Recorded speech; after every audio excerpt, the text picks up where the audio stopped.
Okay, well, welcome everyone to the Lost Pines Groundwater Conservation District Board meeting. Today is Wednesday, July 17th. It is 6 p.m. We are here at the Hempstead Street Giddings office. And with that, welcome to everyone. And if you can please stand for the pledge.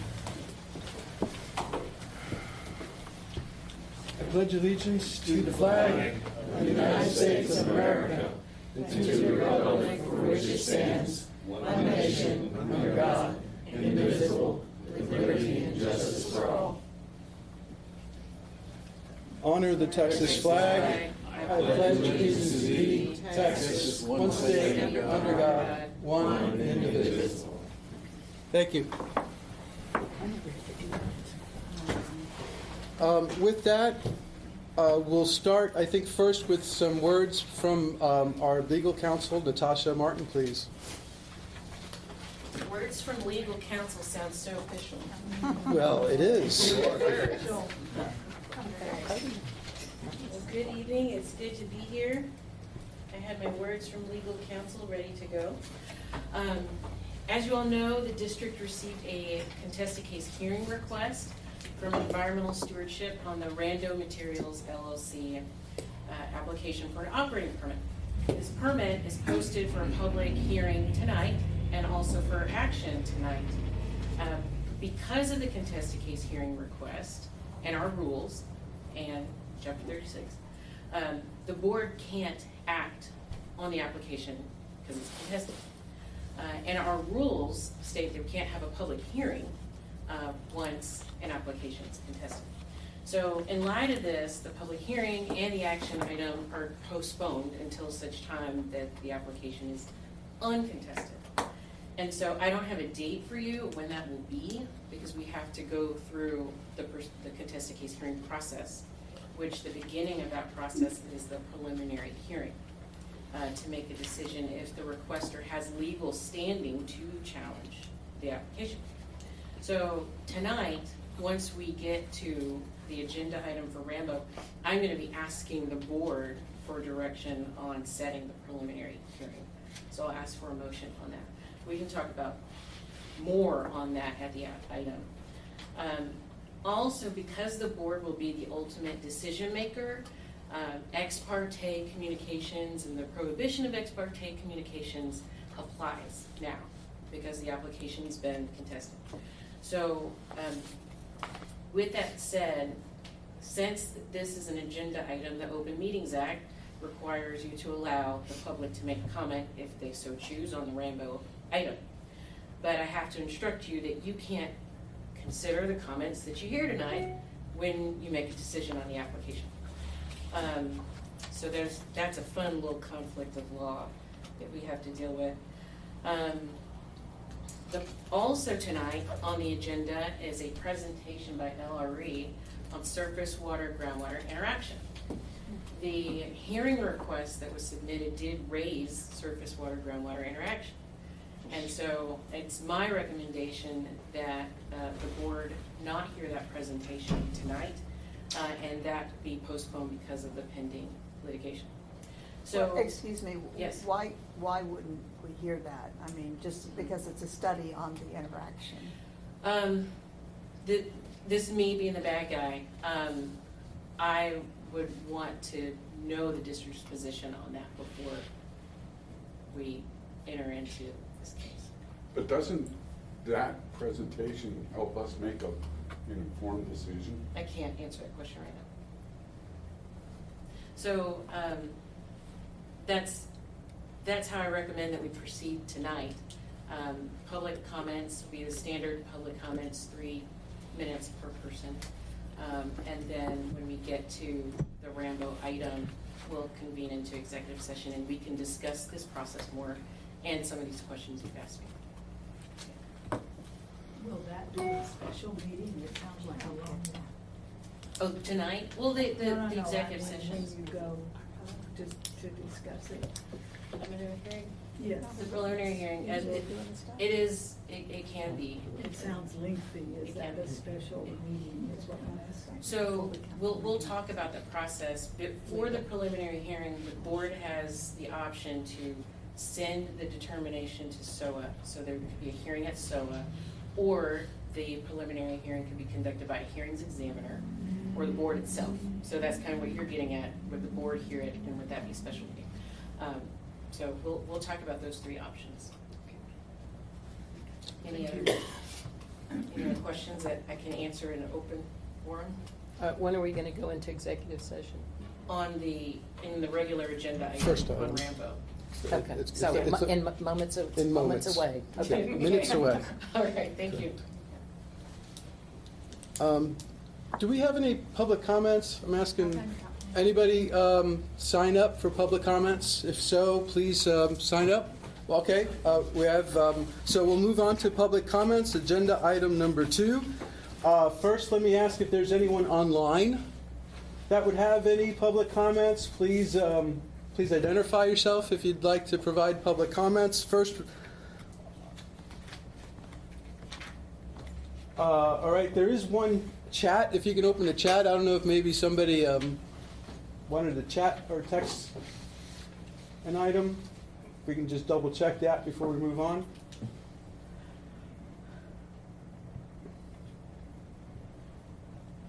Reading from the room. Okay, so it's not regarding public comments. All right, anybody? I do believe we do have Mr. Box. So we'll call on Mr. Box.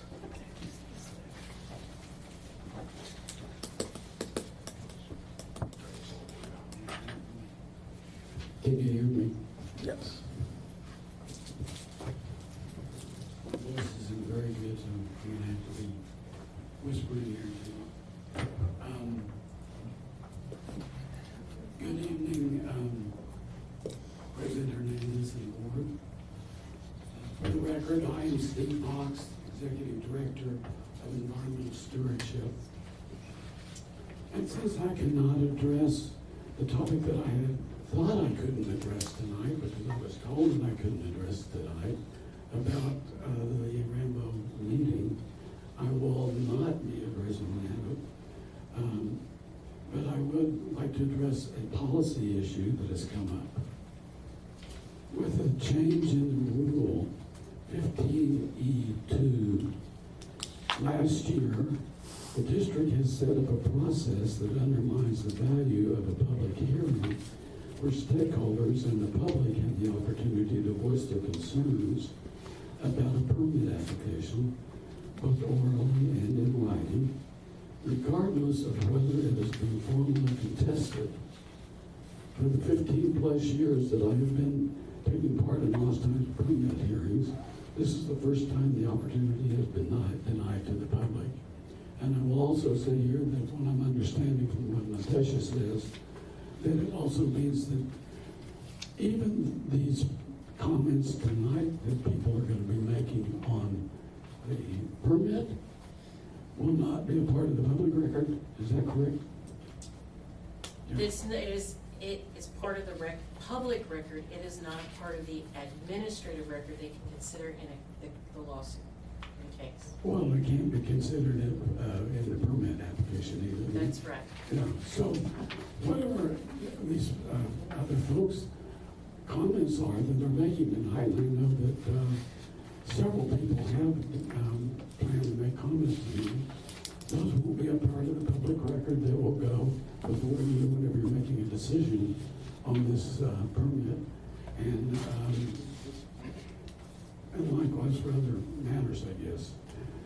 Environmental stewardship took the action necessary to reserve its right and our members' rights to a contested case hearing by following your rules and requesting the hearing within 5 days in advance of the scheduled public hearing, with the expectation that the hearing would be held, and by virtue of being a contestant to the application, environmental stewardship would be afforded the opportunity that has been afforded to other protestants in the past hearings, that it is the opportunity to have additional time to make our case before the vote and before the public.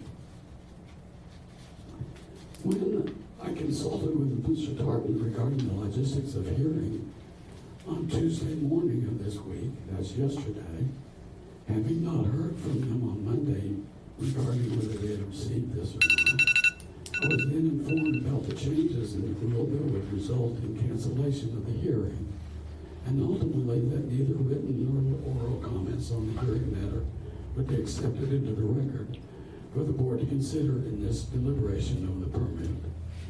This is a blatant denial of the public's ability to be heard on a matter of great concern to some of them.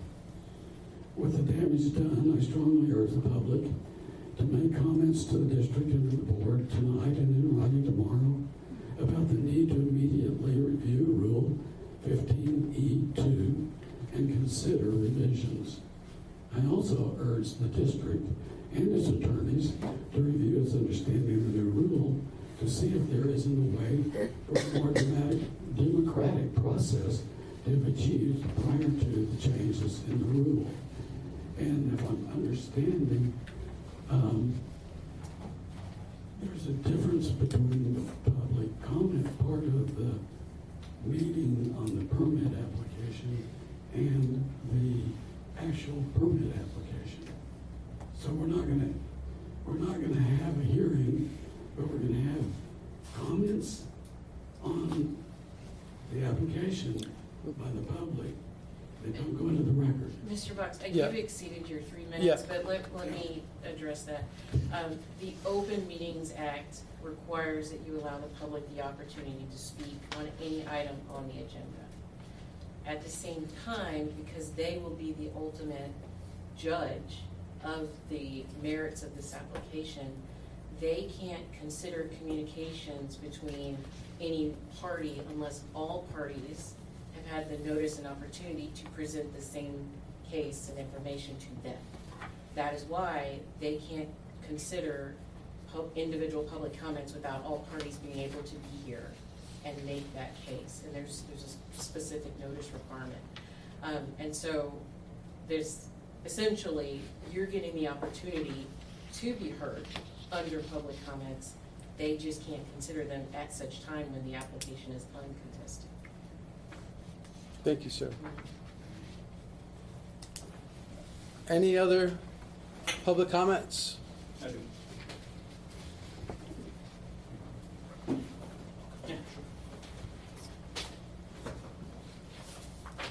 With 4 little kids, I think my voice will probably carry a lot more than his. It seems like I yell at them all the time. But my name is Adam Schexnayder, and I'm the general manager of Rambo Sand and Gravel in Bastrop. And I just want to make a few comments. We are heavily invested in Bastrop. We employ people in Bastrop, and we have been working very closely with Westward Environmental to follow all the state and local rules for this permit. And as we progress with this, we will continue to do all 3 of those things. So as you consider it, please keep that in mind. Thank you. Sure. This other gentleman. If you could fill out a form when you get a chance later on and hand it to staff, thank you. My name is Brandon Wilcox. I'm a special project manager with Westward Environmental. We've been engaged by Rambo Materials. We've assisted them for the better part of 2 to 3 years throughout the permitting process.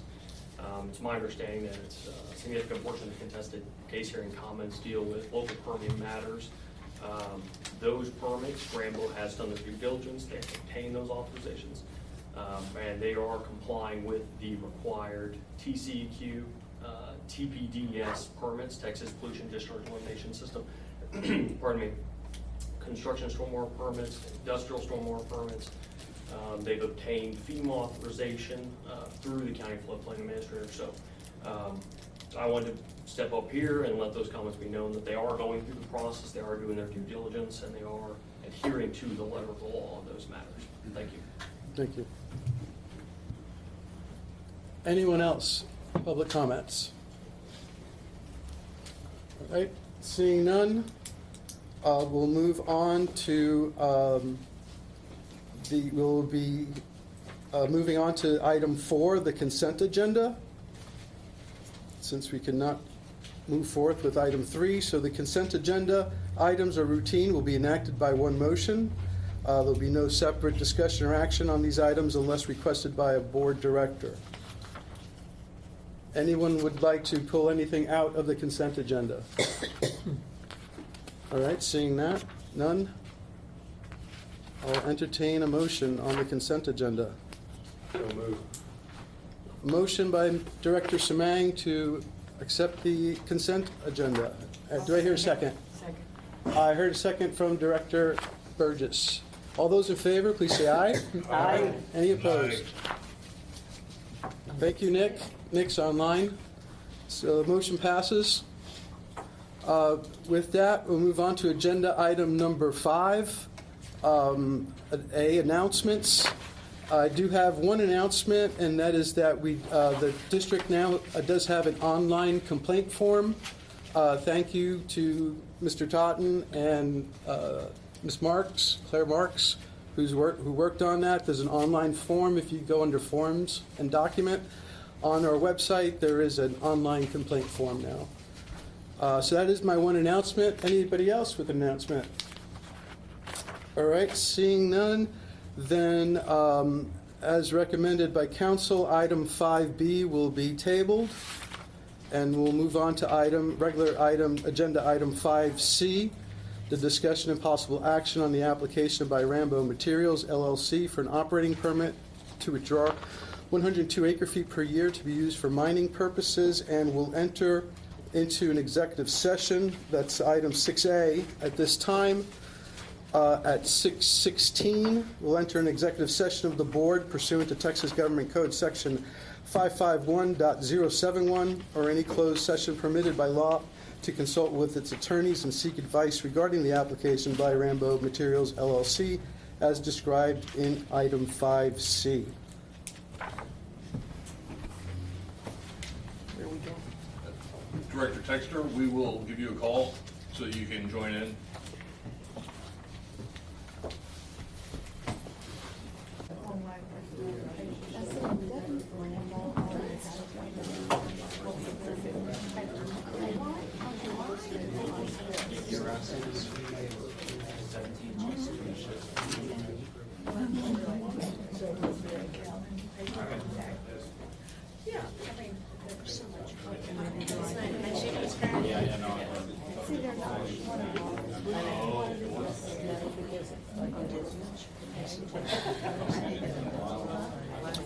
Okay, the board will reconvene.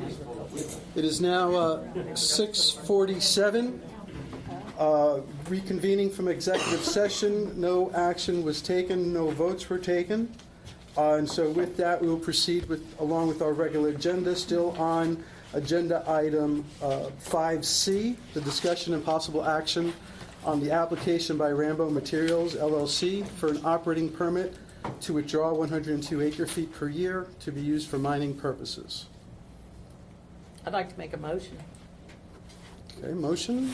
I make a motion that we direct our lawyers to proceed with securing a hearings examiner for the preliminary hearing on this. Second. Okay, we have a motion to proceed with the hearing examiner for the council to proceed with the hearing examiner, second by Director Smith. All those in favor, please say aye. Aye. Any opposed? All right. I'd like to make a motion. Yes. Nick, was that?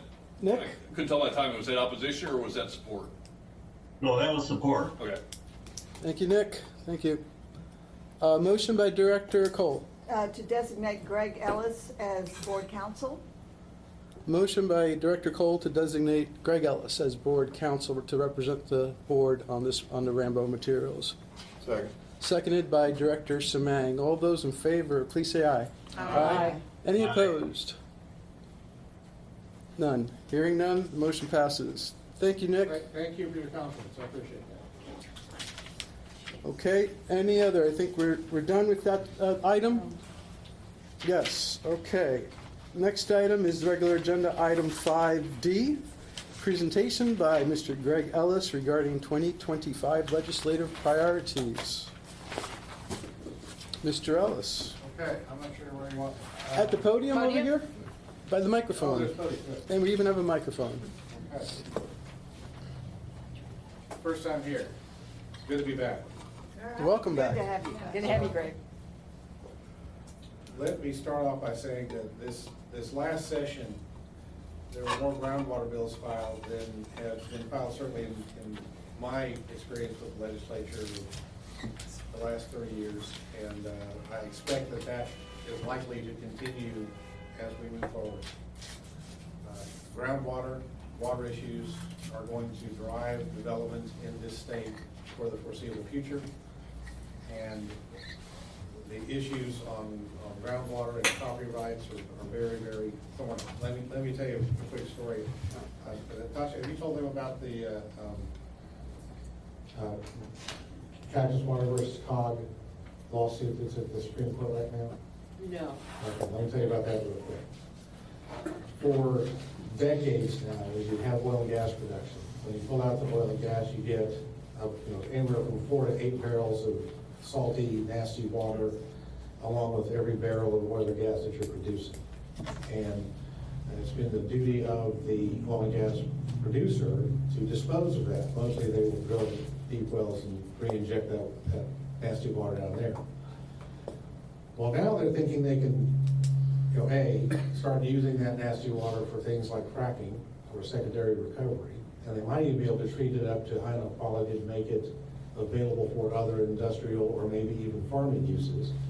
And so the producers have started wanting to treat and sell that water. Well, one of the landowners, where they have a oil and gas operation, the oil and gas people sold are wanting to sell their groundwater that they're producing along with oil and gas, what they call produced water, to the COG water company. I'm sorry, I'll get the parties backwards here in a minute. So the landowner sold his groundwater rights, all his groundwater rights, over to Cactus Water, and the other one's COG Water. And so Cactus Water is now suing COG, saying, you can't sell that groundwater because it belongs to the landowner who sold it to us, and it's now ours. Now, first off, if that prevails, there's a lot of oil companies out there who are currently having to deal with this nasty water as if it was their problem, who might go, oh, now it's your problem. So a bunch of landowners might be surprised to find out that there's somebody at the Supreme Court right now arguing that they should be the ones in charge of that produced water. But it's a really interesting question, because in the Day case, the Supreme Court said the groundwater, just like the mineral rights, belong to the surface estate owner unless they have been somehow severed or sold as a vested property right. So to say now, well, but we didn't mean that if it was produced water, we only meant that for, aquifer groundwater. I'm not sure how they can do that. I'm not sure how they can make the decision to rule in favor of the oil companies and without changing what they said in the Day case. And I've always thought the Day case was incorrect to begin with. I don't think it's a vested property right. I think it's a defeasible fee property right. Because, as you know, what the rule of capture says is your neighbor gets to take all of your groundwater with impunity. You can't sue your neighbor because they've dried up your well. There's no damages for that. And so that's kind of the defeasement. That's the intervening thing that occurs that makes your fee simple, or what would be a fee simple, a defeasible fee, is somebody else can take it when they want to. So we'll see what the Supreme Court does with that, but that's the kind of thorny issue that we're going to be dealing with, both legislatively and in litigation. By the way, in legislation, several sessions ago, 2 sessions ago, the legislature passed a bill declaring produced water to be the property of the oil companies. What they're going to find out in the Supreme Court case is the legislature doesn't get to do that. That's not a job for the legislature, that's a job for the courts to determine who owns what. The legislature can regulate what you can do with your property, but they don't get to decide who owns what. It'd be kind of like having a bill passed saying, I own Elvis's house now. It doesn't work that way. So I expect it to be a very busy session coming up. In terms of what you want to do here, I've already been working with the government committee on several issues, and I have met with some but not all of the legislative delegations to discuss those issues. Generally, you got a good response. I expect a good response. There are some complications and some questions that I need to take back to the governance committee to say that, we need to get this information to them before they want to talk about the substance of the bill. And then we can put together the legislative package that we can bring back to the full board for approval by the full board. The topics out there that are of general concern across the entire state and certainly concern here is what happens within the GMA when a district, and a neighboring district is pumping so much water that's impacting your available supplies here. Is there the availability of mitigation across those boundaries? Is there the availability or option for requiring them to reduce the amount of water they have pumping in that area in order to preserve your supplies? I'm not sure which way the legislature would like to go on that, and probably different people feel differently depending on which county they have to represent. And so, but that is a big, big topic of concern, is that the whole GMA process was designed to address overproduction by one district that's harming another district. I mean, that was one of the primary purposes of the GMA process. And to the extent that we're doing planning, a lot of planning, it's done a good job. To the extent that it's solved that problem, we haven't done it at all. We haven't resolved that issue at all. And because there's no solution, there's no teeth, there's no resolution to what happens when that occurs. And so we'll be looking for that type of resolution. I'm a little worried that mitigation is going to be the preferred solution. And my personal view is that mitigation is not very different from eminent domain. I'm going to pump your groundwater out from underneath your property, but that's okay because here's the check. How's that different than I'm going to encroach on top of your surface estate, but that's okay because here's a check? It's the same thing to me. And but at the same time, I agree we don't really want to regulate our aquifers to the shallowest well in the system. I think that takes a lot of water off the table for everybody. And by mitigating those shallowest wells, you can deepen those wells, you can make more water available for the entire system, and that's a good thing to do. So I guess I'm turning into a politician. I'm both for and against mitigation. The other issues that we raised with potential issues that are raised with the legislators I talked to, I think I got a fairly good response, but they need more information, and so I really don't want to kind of lay anything out now without preempting their ability to say no, or maybe their ability to say yes, if I don't give them the information before we have a board vote on this thing. So, but I'd like to take that back, again, I'd like to take some proposals back to the governance committee and have the committee then come back to the board with some specific proposals on what legislation we need to pursue. One other thing that's come up, and this is kind of unique to GMA 14, which is the Houston area, but could potentially have statewide impact. For every round of planning, they have included the 2 subsidence districts and 2 of the 4 counties that don't have groundwater districts in the planning process. And they created this stakeholder group that they call I can't remember, it's a committee of some kind, they call it the committee.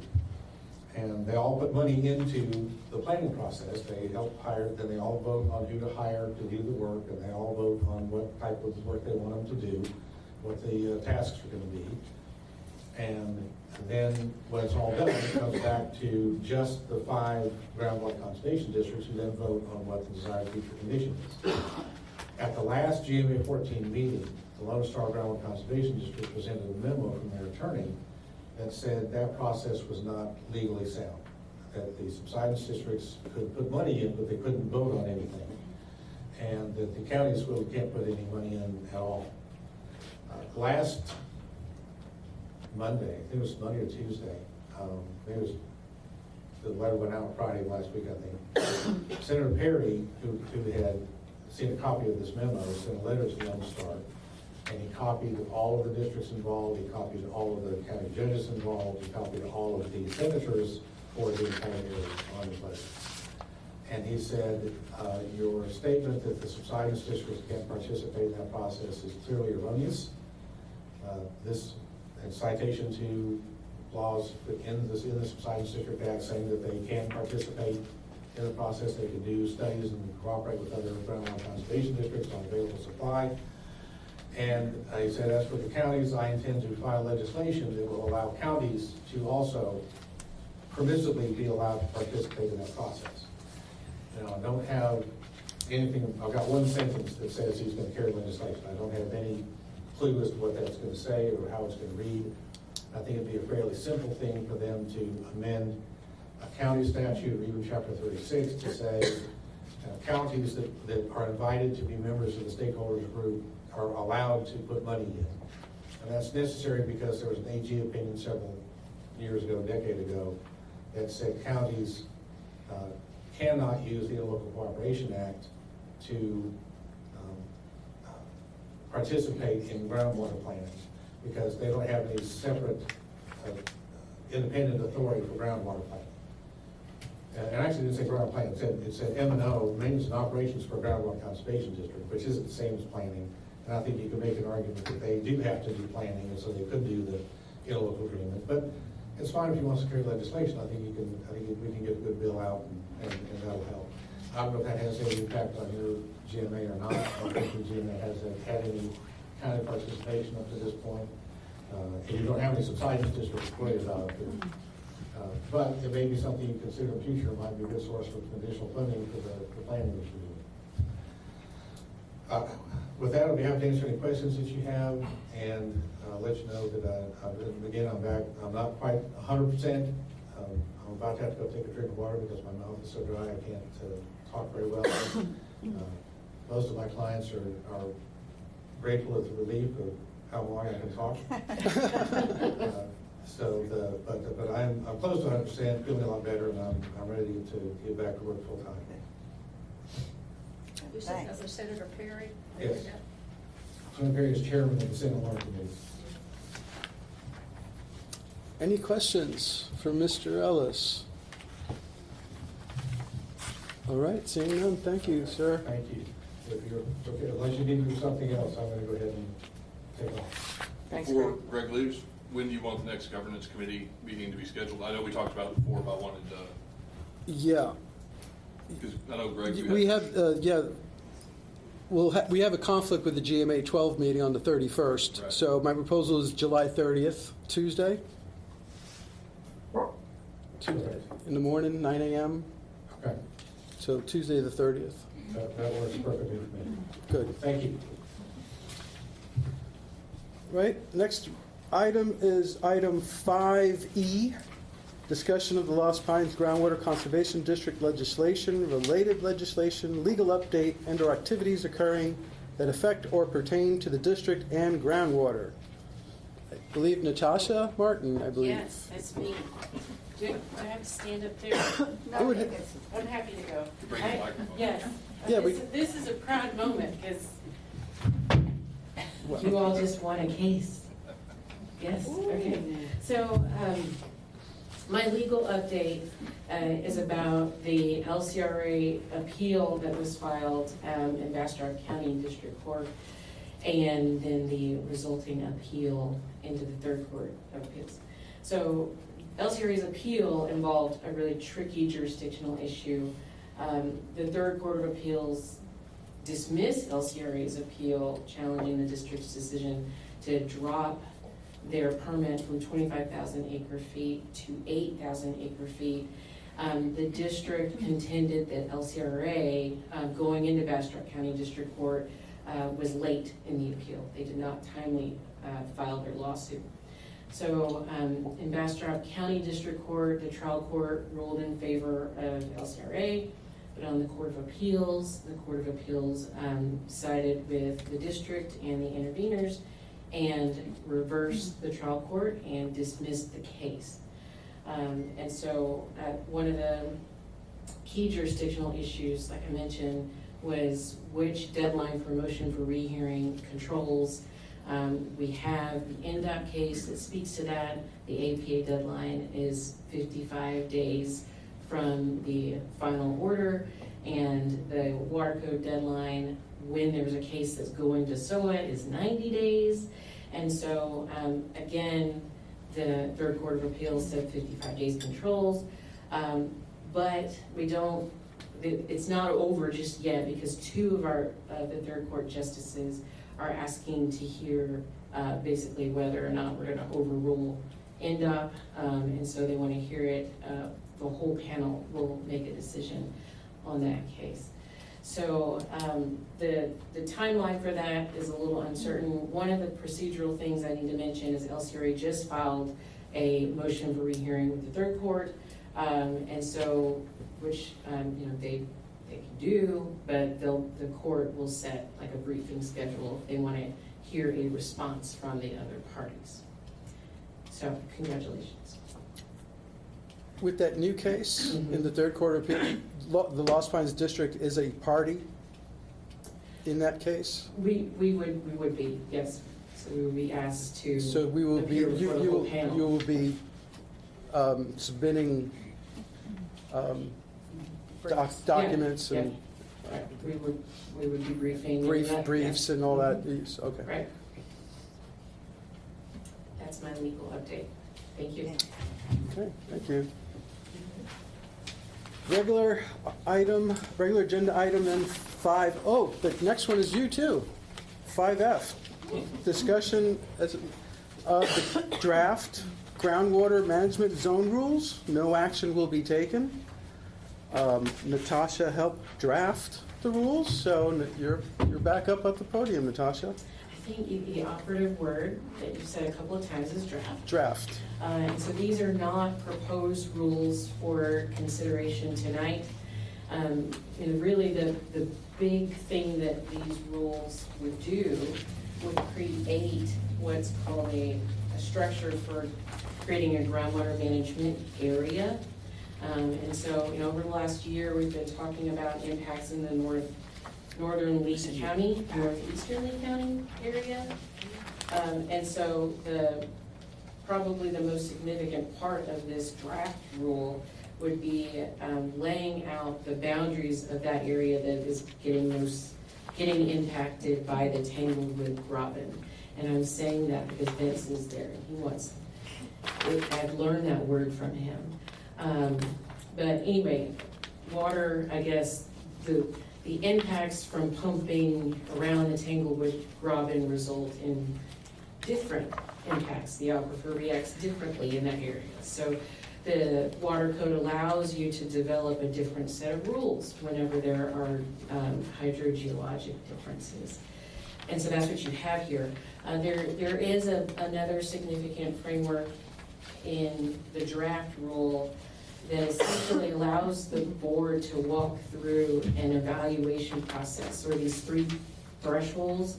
So if we see that production levels wouldn't maintain a minimum available drawdown of at least 50% within a GMA, so within that Tanglewood Robin, you can walk through a series of evaluating impacts and then decide if there's something that you want to do to protect that area, the Tanglewood Robin area. And so there's 3 steps for that process. And that's mostly it. There's some other changes as well. The GMZ portion of the rule would basically identify production limits per aquifer. But again, this is draft and we've given it to the public, so if anybody wants to comment on it, they can. Is the difference between a zone and an area just those geophysical?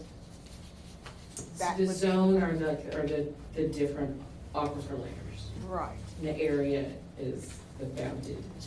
Okay. The proposed zones? Proposed, well, they're Yes. not proposed tonight, they're draft, but yes.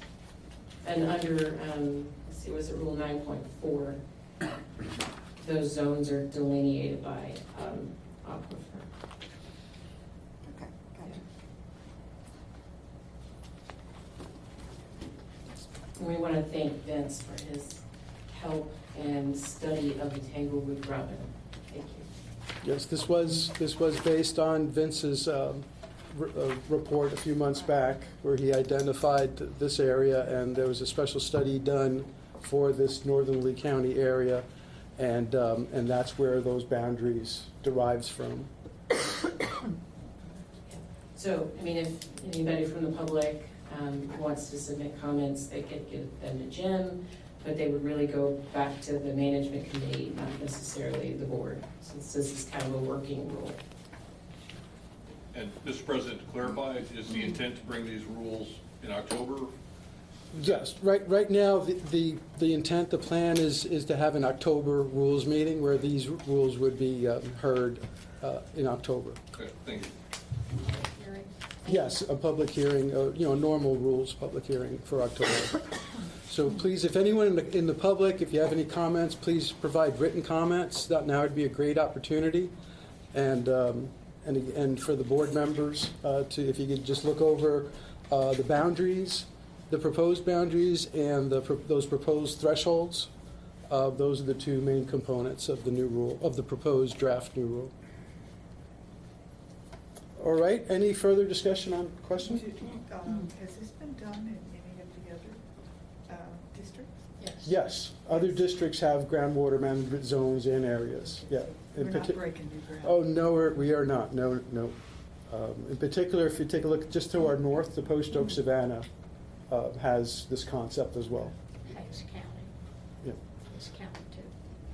Any other questions on this matter? All right, moving on to regular agenda, item 5G, which is the committee reports with possible board discussion. No action will be taken. Financial Services Committee did not meet this past month, so we'll move on to the Governance Committee. We did meet on July 3rd at 9 a.m. In attendance were myself, Catherine Rogers, Michael Semang, Natasha Martin, Bobby Salehi, and James Totten. We planned for today's board meeting. Oops, I'm sorry about that. We did discuss to add on to the LRE contract or change order to have them baseline the water quality, at least for our DFC wells moving forward. We also spoke about the half boring tool updates, and Vince tells me that will be done this week. So the cost estimate from half is only about $360 to update their tool, so very minimal. And so we will be updating our boring tool that's on the website with the latest data from the three-dimensional mapping. We discussed the Rambo materials. We discussed that the schedule for Dr. Hutchinson's review of the Brazos Valley recent permits and converting our existing DFCs to a remaining artesian head. That is being scheduled and planned for September, for the September board meeting. We do have now a list of the DFC wells, of our existing DFC wells and potential new wells. And the staff is working to get and finalize the letters to contact these new well owners and to send out those letters. We spoke regarding Greg Ellis and the legislative matters. We do have a draft compliance report that Mr. Totten has provided in hard copy at the dais here. Everyone should have a hard copy of the latest compliance report, and that's the 2023 compliance report. And he'll speak more to that at the GM portion of this. We are planning to have a Springs Initiative talk at some time in the near future by a gentleman named Cody Bjornson of the Texas Water Development Board. And so we've contacted Cody to get that scheduled and on the agenda for the near future. I already spoke about the complaint form is online on our website. The staff is working on getting new computers. I did see a proposal for some new Dell equipment. We're also working on getting email accounts for all the directors and staff. And Natasha gave an update on the LCRA 1. And then there's a few items for the next GMA 12, which is scheduled for July 31st. And there was a few open items that all the districts had to create and complete. And those are now completed. The pumping report, management plan summary, and the estimated expenses for the last 5-year cycle. That's been completed. The district estimates that in the last 5-year cycle, which the Lost Pines led that hydrology effort at the GMA 12, that expense was between $160,000 and I think it was a little over $200,000 for that 5-year cycle. And that is it for the Governance Committee. Next up, we'll have the Infrastructure Committee. Director Cole. The Infrastructure Committee met on July 9th. The committee members that were in attendance were Tom Arsupi, Herb Cook, Nick Texter, and myself, and then Jim, of course, joined us. We discussed which aquifers are included in the mitigation program. Jim was going to check our mitigation policy to see if it designates certain aquifers in the document. It was decided that the building exterior paint bid from Al's Painting for $4,880 was satisfactory, and Jim was directed to contact them immediately about accepting this bid. Signage was discussed. We have a bid for 2 3mm aluminum composite material signs, single-sided, 5 feet by 3 feet. The cost from Sign and Banner Texas for the production and mounting of the signs is $892.50. Color options of a dark green background as opposed to the black one shown below on your little notes was with white lettering was discussed. We were waiting to receive bids on backlighted signs. We have since received that bid, and that is $8,522 for one sign for the backlighted sign. But that came in after our meeting. The committee directed Jim to move forward on researching well cameras and bring that to the August board meeting because it will have to be approved by the board. Jim was also asked to purchase meters that will measure pH, conductivity, and possibly other parameters. A DFC well monitoring management policy that had been drafted by Elvis was discussed. Ideas from the committee were sent to Elvis, and he has actually redrafted that. We'll look at that next month. Outreach to prospective DFC well owners is being led by Claire Marks. It was thought that the contact letter should be personal and include the well number. Ease of response was thought to be important, and the committee recommended that a stamped, addressed postcard for the well owners to respond with should be included in the envelope with the letter. That was the end of our meeting. That's a great suggestion. Yeah. We discussed trying to see if we could do an online form for people to reply, but legal counsel felt having the wedding signature was an More important, yeah. part of it, so Yeah. we have to go with, unfortunately, with. Well, if we include, and Tom suggested that include a stamped postcard ready to send back. That's a great idea. Yeah. All right, next committee is Education and Outreach Committee, Director Smith.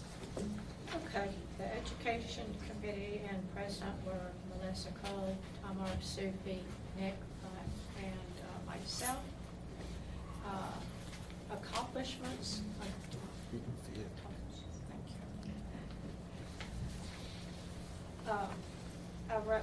Co-wrote this report with Claire's input since she cannot be here on Wednesday nights. Anyway, her accomplishments today are the July newsletter and newspaper column, collaborating with the Giddings Times and News, the Lexington Leader, the Bastrop Advertiser, Austin American Statesman, and the Elgin Courier. Social media posts and videos. We are active now on Facebook, Instagram, and YouTube. And we'd like to remind board members to please follow at Lost Pines GCD and interact with posts to increase our reach. Web page updates, updated pages, education, drought, about the district, board member, forms and documents, and policies and resolution. Those are all the web pages that Claire updated. Educational worksheets and materials.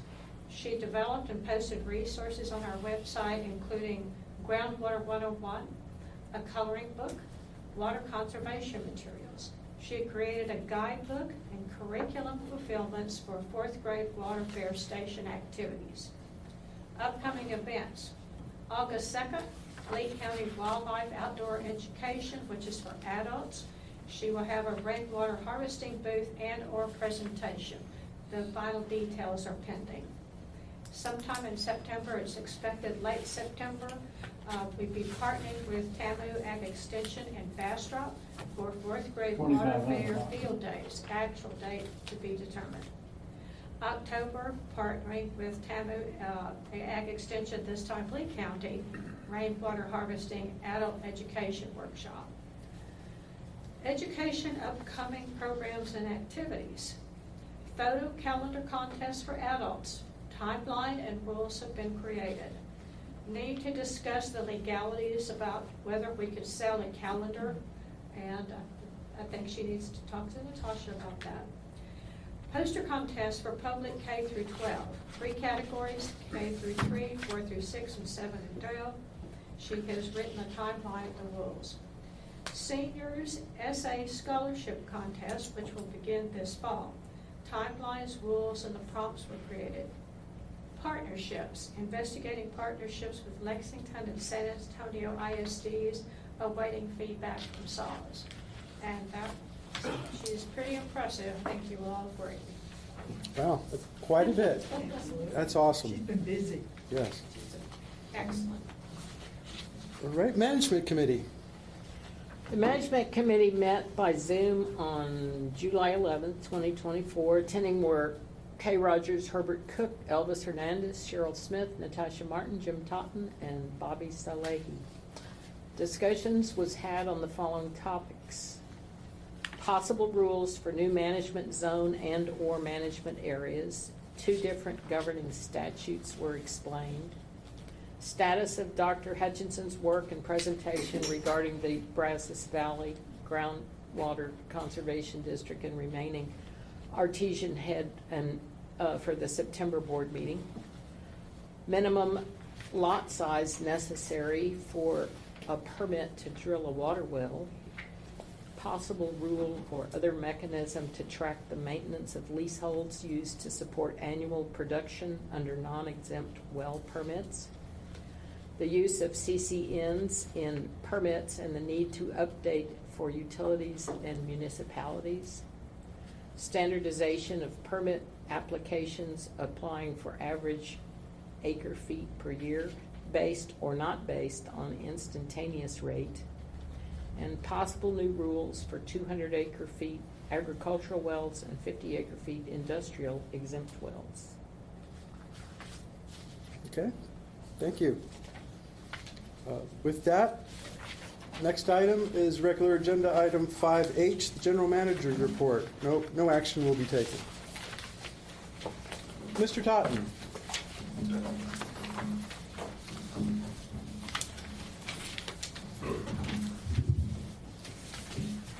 Thank you, Mr. President, members of the board. General Manager's Report for the evening of July 17th, 2024. During the reporting period between June 1st and June 30th, 16 new wells were registered with the district. Those were all on Form 100, so those are new, not new exempt wells.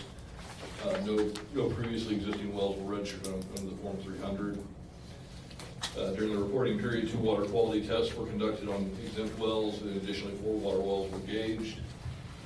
Drought conditions in Lee and Bastrop County, both that counties remain outside of drought conditions, which is similar to what we had last month and the month prior, although we are starting to see that abnormally dry line creeping in kind of close to the west side of Bastrop County. So that may change next month, but for right now, we are still technically drought-free. Let's see. Lee County experienced the 26th wettest June in its 130-year history, where Bastrop County experienced the 40th wettest June, and currently Lee County and Bastrop are experiencing their 12th and 28th wettest years on record. So even though it seems like we've dried out, we're still well ahead of average for the year. GMA 12 is scheduled to meet July 31st at 10 a.m. at the Post Oak Savannah offices in Milano. I think that date changed 5 times over the span of about 4 days.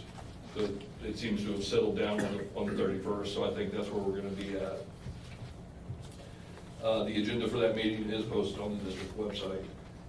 Region K met last week, and this is kind of just an oddity that I wanted to bring to your attention. Region K is looking at the definition for what's called a major water supplier. Currently, all that means is the major water suppliers get broken out and have their own separate sections in a couple of the chapters within the regional water plan. This was introduced at the end of the last planning cycle. At the time, LCRA and the city of Austin were the two major water suppliers. Right at the end of the cycle, a smaller utility got added into that list. This cycle, Aqua is asked to be considered a major water supplier. Like I said, right now, all that means is you're on a separate section of 3 of the chapters in the water plan. But that could change in the future. You know, government, once you create a subcategory for something, other things tend to accumulate along with it. So I just wanted to bring it to your attention that that is kind of an ongoing consideration of Region K. I tried to urge that we just create one hard standard, define what the standard is, and apply it to everybody. Whether, you know, basically just to try and make it very clear how we came to those conclusions. Because right now, it's the difference between 200,000 acre feet and I believe 45,000 acre feet for West Travis County. So there's a major difference between the groups that got included last year. But for right now, like I say, it kind of just a meaningless distinction that goes into the water Might be plan. the dumbest thing y'all ever done. Thank you, sir. So we'll keep an eye on that going forward, but I did want to bring it to your attention. I'm sorry to see that Greg left, but I've already spoken with him about it. It did come up that Region G, every state water plan has a legislative recommendation chapter. Apparently, Region G is considering recommending revisiting and possibly removing the junior water provision on surface water transfers between basins. I'll be at the Region G meeting in early August and kind of get more information on that. If that's something they're going to push, that part of the reason that we've had so much push and demand for groundwater is this what's, you know, junior rights provision on interbasin transfers and surface water. So if they're going to recommend removing that, that may be something Region K is not interested in it, but that may be something that the district may want to get behind. So I'll get some more information from them and bring that back to you. Let's see. As far as mitigation, we have three more pending applications. We haven't processed any applications since the last month, since our last board meeting, so the numbers are unchanged from the June meeting. We will process those 3 applications here in the next week. And so that, you know, the numbers will be different for us in August. Had a board member request a summary of the mitigation activities that have occurred. So there's a spreadsheet that's included on the report that has changes in pumps, changes in well depth, other information on the wells that have been part of the program so far. Okay, so as I was mentioned, there is a copy of the draft 2023 compliance. We've been calling it the compliance report, and then actually I opened it up, and it's always been the management report, not the compliance report. So the 2023 compliance / management report draft is provided for you as board members. If you have comments or questions or anything you'd like to see changed, feel free to contact me, and we'll look at making those changes and bringing the final version back for the meeting next month.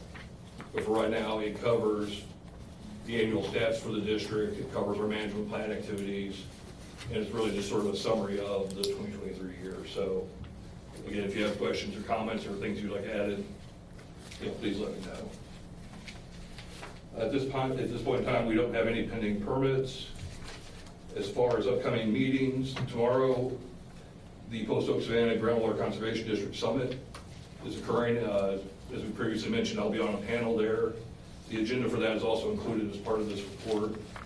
I believe my panel starts at 10 a.m. and is scheduled to go for an hour or an hour and a half. I'm not positive off the top of my head, but it's a full day event. There are a lot of good panels. There are a lot of good discussions. So anyone that feels like attending, I would encourage that. Maybe just show up after my panel. GMA 12 is scheduled, as I said, for the 31st at Post Oak Savannah. And Region G has a meeting scheduled for August 1st at the BRA offices in Waco that I'll also be at. And with that, I'd be happy to answer any questions. This Dell quote, Yes, yes, sir. So it's outside of my purchase authority to pick up these it's 2 new desktops and 2 new laptops for the office staff. That's basically going to give us one designated computer for the system in here, replaced Dana's desktop, which is, I think, 6 or 7 years old at this point, and replaced Peggy's desktop with a new laptop, and then a new laptop for Claire as well. So that's what that quote is for. Each of those purchases comes with a 5-year warranty. Stratmont generally recommends rotating them every 4.5 years. So if we look at making this purchase now, then in 4.5 years, they'll recommend coming back and replacing them, basically to maintain that 5-year warranty on all the products. So this will have to be a next month's agenda for action. Do you Since- have to get 3 bids or just phone bids? I think just call people. I can't remember what it says. Oh, yeah. I think technology stuff you can do. Do without. What's it called? Just the 3 bids? It's the 3 bids. Just the Right. 3 It's a more bids? informal All right, so process. we'll need a couple more Right, bids. you're right. Yeah. Okay, yeah, these are the things I'd like to see addressed in the procurement policy. The procurement policy. Yeah, this is, Now, does Stratmont recommend Dell or work with Dell or so what? they recommend Dell strictly on customer service and on the warranty. They don't receive money, like the purchase would be made directly to Dell. Okay. So Stratmont, this is just their recommendation of the equipment based on the current state of the market, what they feel we need. But we can get other companies, but we hired an IT company to manage our IT, infrastructure, so. And they recommend and Dell? This is their recommendation, Right. yes, sir. Okay. All right, so that'll be probably for the next month's agenda. Yes, We'll, sir, yeah, I guess so We'll plan for that, okay. try and find 2 other companies with comparable quotes, yeah. Any other questions, Mr. Totten? One quick question. On this memorandum page, do we still have a post office box in Smithfield? Actually, no, I need to update that. Okay. Thanks. Slowly but surely, I'm finding every reference to Smithville on every form and every document, so thank you for catching that. I guess this is the new pump set. Are there any other questions? Yes, sir. I'm just reading some of the mitigation data, and it's just a little confusing about how far each pump got dropped on the various, so column 1 is the date. Yes, sir. Column 2, I guess, is new, it's not over it, but So, it says new pump size, but before that it says new pump set feet.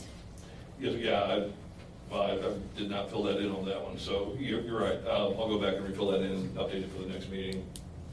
So I've got, the pump sizes that were, the new pump sizes, if in the case where it has to be upsized, but I just didn't fill that column in, so Okay. I'll make that correction. What about that number 4 down? That seems a lot for, Must be replacing well, probably. They replaced the whole well, I think. Yeah. Yeah, Replace the whole well. that's a full well replacement. So that was, out on County Road 411, off of 411, where they had to replace an entire well. So that's where the significant labor comes in. The materials cost was actually relatively reasonable compared to some of the other projects, but the labor was a significant one.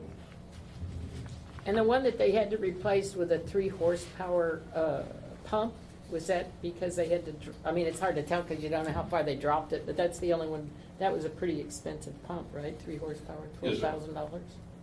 And that really came down to, you can see the new pump there is set at 480 feet. So that was a pretty significant drop and a fairly significant lift. Well, on that. we don't have We any don't have numbers that. about where it's set.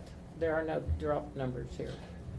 Actually, they are there. It's It's the second column. It's offset, yeah, I apologize. Where you say, Oh, that's where it says 480, that's the drop? yes, ma'am, yeah, so that row, that Okay, row was not okay. centered the way it should have been. Okay, thank you. I So thought that was, When I first looked at it, I thought above that, it was 380 gallons per minute. So did I, until I realized that was not in line with our policy. And I realized that the columns are not justified correctly. Okay. So, And number 16, were there 2 pumps? 200 and 400? Yes, ma'am. Okay. And that was done during the suspension of the program, so they did the bare minimum to basically to stay in water and continue operating. And then once the program came back online, they came back and did, that second one.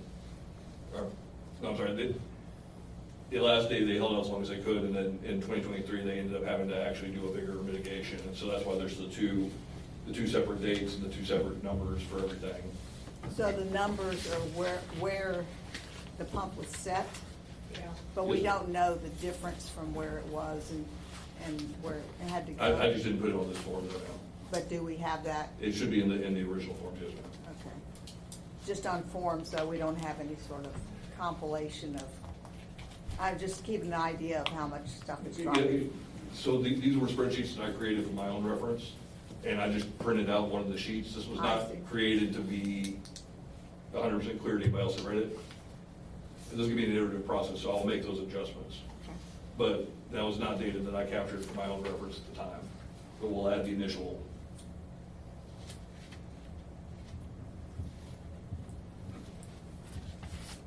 Any other questions for Mr. Totten? All right, seeing none, thank you. Thank you. Next item is regular agenda item 5I, consideration of future agenda items. I've got in my notes a few from today, the compliance report, hearing examiner contract update, well camera, and the computer quotes. And the DSOC well monitoring program. And the DFC, The socioeconomic Management report. okay, I got that noted. And yours was the DFC, Well monitoring management policy. the policy. Yeah. Got that, got it. Right. All right, so I heard the policy and the social economic. Thank you. All right. Any other items? All right, then we will move on to item J, 5J, discussion, consideration, and possible action on the district board meeting calendar. I'm not aware of anything. Anybody else? Nope. Well, except that we moved next month. Yeah, that'll be, that's the next item. Okay. Jim? I was gonna make the same Yeah, comment. the set the date and location of the next meeting. The next meeting, it has been moved, was moved a few months ago, earlier, 1 week, because there was a conflict with the TAG D Summit in San Antonio, and our legal and consultants and officers were going to be attending there. Excuse me. So the next date is August 14th, Wednesday, and it will be here at the Giddings office. 6 o'clock. As of now, it's 6 o'clock. Yes. So with that, we will adjourn tonight's meeting at 7:37 p.m. Thank you, all. That's correct, the time.